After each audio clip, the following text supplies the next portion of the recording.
Hello ನಮಸ್ಕಾರ ಸ್ನೇಹಿತರೆ, ರೇಖಾ ಪ್ರಪಂಚಕ್ಕೆ ಸ್ವಾಗತ. ಇವತ್ತು ಬೆಳಗ್ಗೆ ಬೆಳಗ್ಗೆ ನನಗೊಂದು ವಿಷಯ ನೆನಪಾಯಿತು. ಸೋಫಾಗಳಿಗೆ ಕವರ್ ಹಾಕಬೇಕು ಅಂತ ತರಿಸಿಟ್ಟು ಎಷ್ಟೊಂದು ದಿನ ಆಗಿದೆ, ಇನ್ನೂ ಹಾಕೇ ಇಲ್ವಲ್ಲ ಅಂತ. ಸೊ ಈಗ ನಾನು ಸೋಫಾಕ್ಕೆ ಕವರ್ ಹಾಕೋ ಕೆಲಸವನ್ನು ಶುರು ಮಾಡ್ತಾ ಇದ್ದೀನಿ. ಸೊ ನಾನು ಒಬ್ಬಳೇ ಹಾಕಬೇಕು. ಇವತ್ತು ನಮ್ಮ ಕೆಲಸದವ್ರು ಬಂದಿಲ್ಲ, ಇಲ್ಲಾಂದರೆ ಅವ್ರು ಹೆಲ್ಪ್ ಮಾಡ್ತಾಯಿದ್ರು. ಎನಿವೆ ನಾನಿಲ್ಲಿ ಏನು ಸೋಫಾ ಕವರ್ ಹಾಕೋ ಕೆಲಸವನ್ನು ಶುರು ಮಾಡ್ತಾ ಇದ್ದೀನಿ.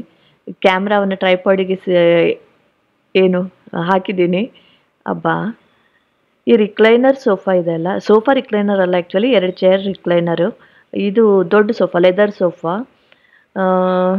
ಐ ಡೋಂಟ್ ನೋ ಇದು ನಿಲ್ಲತ್ತೋ ಇಲ್ವೋ ಅನ್ನೋದು ನನ್ನ ಮನಸ್ಸಲ್ಲಿ ಯಾವಾಗಲೂ ಇತ್ತು. ಈ ಥರ ಕವರ್ ಹಾಕಿದರೆ ನನ್ನ ಮನೇಲಿ ಎಷ್ಟು ದಿನ ಇರುತ್ತೆ ಅದು ಅಂತ. ನೋಡೋಣ ಅಂತ ಹೇಳ್ಬಿಟ್ಟು ಹಾಕ್ತಾಯಿದ್ದೀನಿ. ನನಗೇನೋ ಚೆನ್ನಾಗೇ ಕಾಣ್ತಾ ಇದೆ. ಅಂದರೆ ಈ ಸೋಫಾ ಕವರ್ ಇದೆಲ್ಲ ತುಂಬ ಏನು ಕಾಸ್ಟ್ಲಿ ಏನಲ್ಲ, ತುಂಬ ಕಡಿಮೆ ಬೆಲೆದು. ನಾನು ಕೂಡ ತುಂಬ ಡೌಟ್ ಇಟ್ಕೊಂಡು ತರಿಸಿದ್ದೀನಿ. ನೋಡೋಣ ಎಷ್ಟು ದಿನ ಇರುತ್ತೆ ಅಂತ. ಇದೇನಾದರೂ ಸಕ್ಸಸ್ಫುಲ್ ಆದರೆ, ಅಂದರೆ ನಮ್ಮ ಮನೆಯಲ್ಲಿ ಇದು ನಡೆಯುತ್ತೆ ಅಂತ ಆದರೆ ಮುಂದೆ ಮತ್ತು ಒಳ್ಳೆಯ ಕವರ್ಗಳನ್ನು ತೊಗೋಬೋದು. ಸೊ ಇಲ್ಲಿ ನಾನು 2 ಸೆಟ್ ತರಿಸಿದ್ದೆ. ಅಂದರೆ ನಾನು ಇದನ್ನು ಓಪನ್ ಮಾಡುವಾಗ ಹೇಳಿದ್ದೆ ನಿಮಗೆ. ಒಂದು ಸೆಟ್ಟಲ್ಲಿ 3 ಸೀಟರ್ ಸೋಫಾಕ್ಕೆ 2 ಪೀಸು, ಅಂದರೆ ಕೂತ್ಕೊಳ್ಳುವಲ್ಲಿ ಮತ್ತು ಹಿಂದೆ ಏನು ಬೆನ್ನಿಗೆ 2 ಪೀಸು, ಆಮೇಲೆ 2 ಚೇರ್ಗಳಿಗೆ 2 ಪೀಸು. ಸೊ ಒಟ್ಟು 6 ಪೀಸಿನ ಒಂದು ಸೆಟ್ ಬರುತ್ತೆ ಇದು. ಆ ರೀತಿಯಾಗಿ 2 ಸೆಟ್ ತರಿಸಿದ್ದೆ. ನೋಡೋದಕ್ಕೇನೋ ಚೆನ್ನಾಗೇ ಕಾಣ್ತಾ ಇದೆ, ನನಗೇನು ರೀಸನ್ ಕಾಣಲಿಲ್ಲ. ನೋಡೋಣ ಇನ್ನು ಯೂಸ್ಗೆ ಹೇಗಾಗುತ್ತೆ ಅಂತ. ನಾನು ಈ ಚೇರ್ಗೆ ಕವರ್ ಹಾಕುವಾಗ ನನಗೆ ಗೊತ್ತಾಯಿತು, ನಾನು ಆ 3 ಸೀಟರಲ್ಲಿ ಉಲ್ಟಾ ಹಾಕಿದ್ದೀನಿ ಅಂತ. ಅಂದರೆ ಸಾರ್ಕೊಳ್ಳುವಲ್ಲಿ ಹಾಕುವಂಥ ಪೀಸನ್ನು ಕೆಳಗಡೆ ಹಾಕಿದ್ದೀನಿ. ಈ ರೌಂಡ್ ಏನಿದೆ ಅಲ್ವಾ, ಅದು ಹಿಂದ್ಗಡೆ ಬರಬೇಕು. ಸೊ ಅದು ನನಗೆ ಗೊತ್ತಾಯಿತು. ಈಗ ನಾನು ಒಬ್ಬಳೇ ಆ ಚೇರನ್ನು ಸ್ವಲ್ಪ ಮುಂದೆ ಸರಿಸ್ಕೊಂಡು ಇದು ಮಾಡ್ಕೊಂಡು ಹೀಗೆ ಹಾಕ್ತಾ ಇದ್ದೀನಿ ಕವರು. ನನಗೂ ಮಜಾ ಅನ್ನಿಸ್ತಾ ಇದೆ. ಯಾಕೆ ಗೊತ್ತಾ, ನಾನು ಸೋಫಾಗಳನ್ನ ತೊಗೊಂಡ ಮೇಲೆ ಯಾವತ್ತೂ ಕವರ್ ಹಾಕಿರಲಿಲ್ಲ. ಇದೇ ಫಸ್ಟ್ ಟೈಮ್ ನಮ್ಮ ಮನೇಲಿ ಸೋಫಾಕ್ಕೆ ಕವರ್ ಬರ್ತಾ ಇರೋದು. ಅದಕ್ಕೆ ಮೇನ್ ರೀಸನ್ ಅದೇನೆ, ಲೆದರ್ ಸೋಫಾ ಇದೆ ಅಲ್ವಾ, ಇದು ತುಂಬಾ ಏನು ತಣ್ಣಗಿರುತ್ತೆ. ಈಗ ಮಳೆಗಾಲ ಅಲ್ಲ, ಮಳೆಗಾಲದಲ್ಲಿ ಸ್ಟಿಲ್ ಓಕೆ, ಇನ್ನು ಚಳಿಗಾಲ ಬಂದಾಗ ಇಲ್ಲಿ ತುಂಬಾ ಚಳಿ ಆಗುತ್ತೆ. ಸೊ ಆ ಟೈಮಿಗೆ ಪ್ರಾಬ್ಲಮ್ ಆಗುತ್ತೆ. ಅದ್ರ ಮೇಲೆ ಬೇರೆ ಏನಾದರೂ ಹಾಸ್ಕೊಂಡು ಕೂತ್ಕೋಬೇಕು, ಇಲ್ಲಾಂದರೆ ಅಲ್ಲಿ ಯಾರೂ ಕೂತ್ಕೊಳ್ಳೋದಿಲ್ಲ, ತಣ್ಣಗಿರುತ್ತಲ್ವ. ಅದಕ್ಕೇ ಅದಕ್ಕೊಂದು ಸೊಲ್ಯೂಷನ್ನು ಆಯಿತು, ಮತ್ತು ಸ್ವಲ್ಪ ನೀಟು ಕಾಣುತ್ತೆ, ಎಲ್ಲ ಯೂನಿಫಾರ್ಮಿಟಿ ಬರುತ್ತೆ ಸ್ವಲ್ಪ ಅಂತ ಅಂದ್ಕೊಂಡು ಈ ರೀತಿ ಮಾಡ್ತಾಯಿದ್ದೀನಿ. ಆಮೇಲೆ ಸೋಫಾದ ಸೈಡ್ಗೆ ಏನೋ ದಾರ ಇತ್ತು, ಆ ಕವರಿನ ಸೈಡ್ಗೆ ಅದನ್ನು ಕಟ್ ಮಾಡಿದೆ.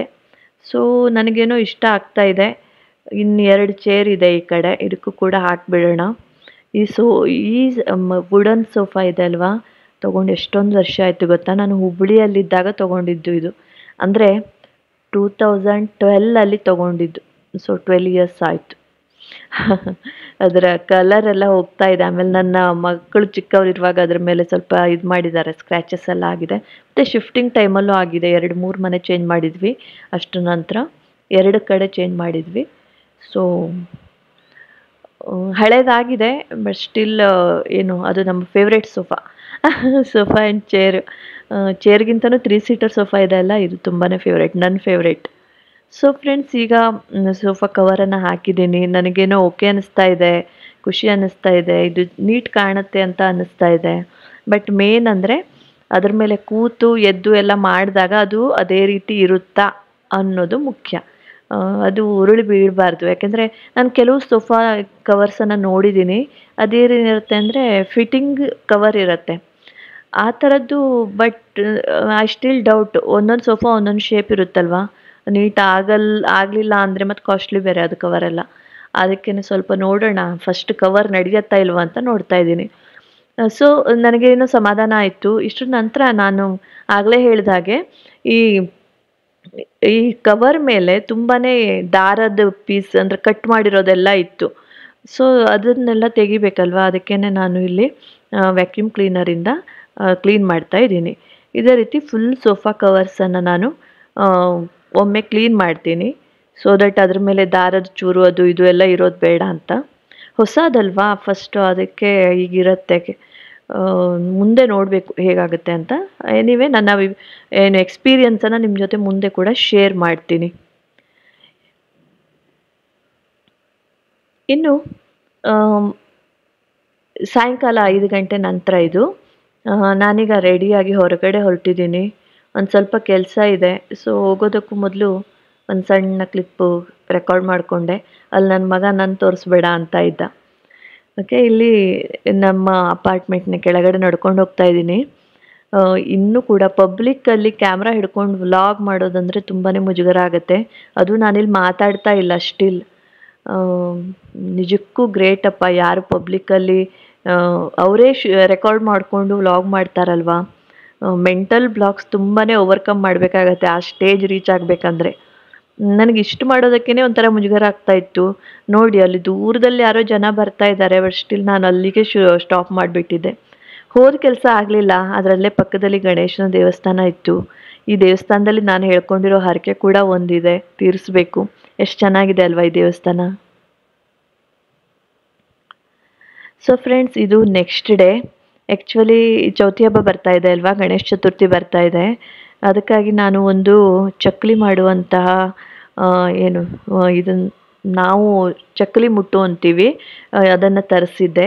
ಚಕ್ಕಲಿ ಮೇಕರ್ ಅಂತ ಹೇಳ್ಬೋದು ಇಂಗ್ಲೀಷ್ ಶಬ್ದವನ್ನು ಸೇರಿಸಿ.